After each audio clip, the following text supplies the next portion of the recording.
ఈరోజు గుంటూరు జిల్లాలో ఒక డిఎస్పీ ఉన్నాడు. ఆయన ఆఫీస్కి వెళ్ళినప్పుడు ఏం చెప్తాడంటే నీతి గురించి మాట్లాడుతున్నాడు. నేను నీతిగా ఉండి మాట్లాడుంటాను. నా నీతి గురించి వద్దులే కానీ నా నీతి గురించి చెబితే నువ్వు గన్ తీసుకుని కాల్చుకుంటావు. అదంతా వివరం కావాలండి ఇంకోసారి వద్దాం. కానీ నీ నీతి ఏందో చెప్పు.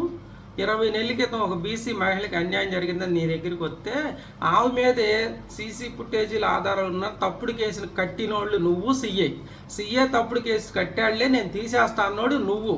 ఈరోజు మళ్ళీ ఎన్నిసార్లు తిరిగినా నువ్వు తీయట్లేదని పై అధికారుల దగ్గరికి వెళ్ళావని నేను తీనని అడ్డం తిరిగి మాట్లాడి కాకి బట్టలు పెట్టమని నీ తక్కువడి నువ్వు.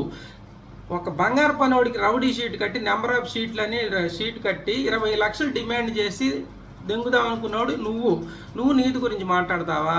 మళ్ళీ నా పెళ్ళాము నీ కూతురు లాంటిదా? కూతురు లాంటిది అయితే మరి నీ కూతురికి కూడా బట్టలోడు చూసి 20 నెలలైనా చూస్తానే ఉంటావా?